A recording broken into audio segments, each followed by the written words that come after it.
हर हर महादेव। श्री शिवाय नमस्तुभ्यम। ओम नमो भगवते वासुदेवाय नमः।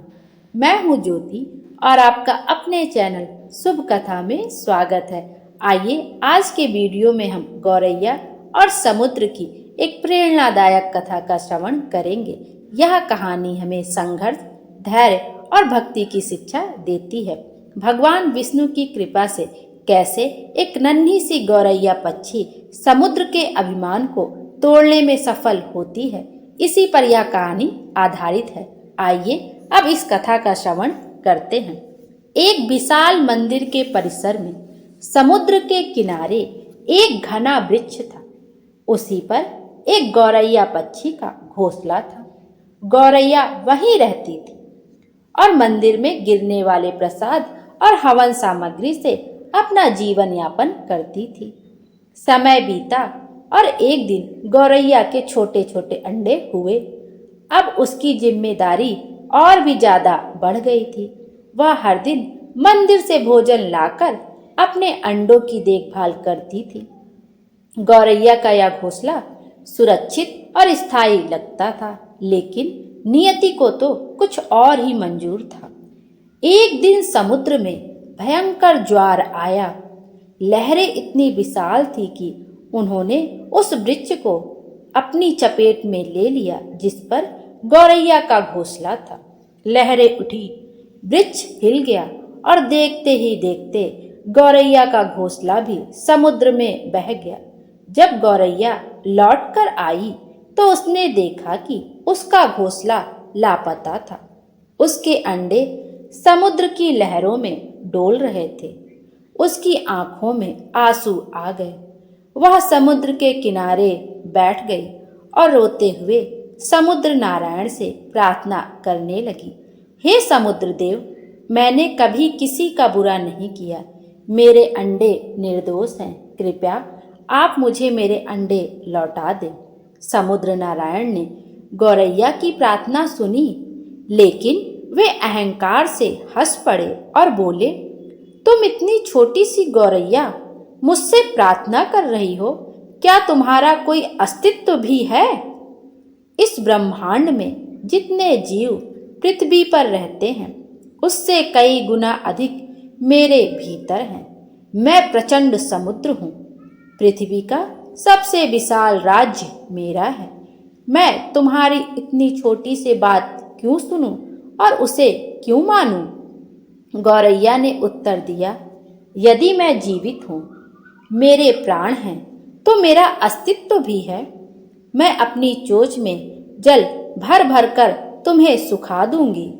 समुद्र नारायण फिर जोर जोर से हंसने लगे और बोले, राम जी ने भी प्रार्थना की थी, तब भी मैंने मार्ग नहीं दिया। फिर तुम किस गिनती में आती हो?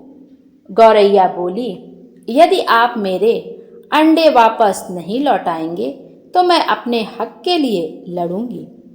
गौरैया ने अपनी चोंच में समुद्र का पानी भरना शुरू किया और दूर जाकर उसे गिराने लगी। लेकिन गौरैया इतनी छोटी सी थी और उसकी चोंच भी इतनी छोटी। वह एक बार में कितना ही पानी ला सकती, लेकिन वह कोशिश करती रही। उसको देखते ही देखते अन्य गौरैया पक्षी भी उसका साथ देने लगे। सब अपने चोंच में थोड़ा थोड़ा पानी लाते और दूर गिराते। धीरे धीरे अन्य पक्षी समाज भी, जैसे तोता, कबूतर, कौवा, हंस, मोर ने भी गौरैया का समर्थन किया। कुछ ही दिनों में करोड़ों पक्षी समुद्र से जल भर भर कर बाहर फेंकने लगे। समुद्र नारायण इस दृश्य को देखकर भी हंसते रहे और बोले, कर लो जितना प्रयास करना है, तुम मुझे कभी नहीं सुखा सकते। लेकिन पक्षियों ने हार नहीं मानी। जब देवर्षि नारद जी पृथ्वी पर आए तो उन्होंने देखा कि सभी पक्षी समुद्र को सुखाने का प्रयास कर रहे थे। उन्होंने पूछा, तुम सब यह क्या कर रहे हो? पक्षियों ने उत्तर दिया, हम समुद्र को उसके अहंकार का दंड दे रहे हैं। नारद जी सीधे गरुड़ जी के पास गए और बोले, ये सभी पक्षी आपके वंशज हैं। क्या आप समुद्र के अहंकार को तोड़ने में उनकी मदद नहीं करेंगे? गरुड़ जी भगवान विष्णु के पास गए और उन्हें पूरी कथा विस्तार से सुनाई। भगवान विष्णु बोले, यह समुद्र को अहंकार को तोड़ने का समय है। भगवान विष्णु ने अपने सुदर्शन चक्र को आज्ञा दी कि वह समुद्र को 12 सूर्य 12 सूर्य के समान ताप से तपाने लगे।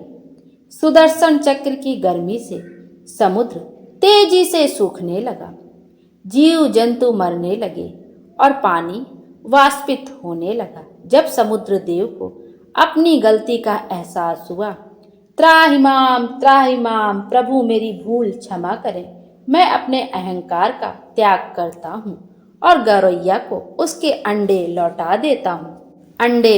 देता हूँ। भगवान विष्णु ने समुद्र को क्षमा कर दिया और गौरैया का घोंसला वापस कर दिया। गौरैया की आंखों में खुशी के आंसू थे, पर यह विजय के आंसू थे। वह जीत गई थी। उसने समुद्र नारायण को हरा दिया था। इसलिए कभी कभी छोटे छोटे प्रयास भी हमें विजय दिला देते हैं। कोई भी प्राणी छोटा नहीं होता है। इस कहानी से हमें यही शिक्षा मिलती है कि हमें कभी भी अपना प्रयत्न करते नहीं छोड़ना चाहिए। हमें सफलता जरूर मिलती है। भगवान विष्णु हम सब की मनोकामना पूर्ण करें और हमारे जीवन को खुशियों से भर दें। Thank you.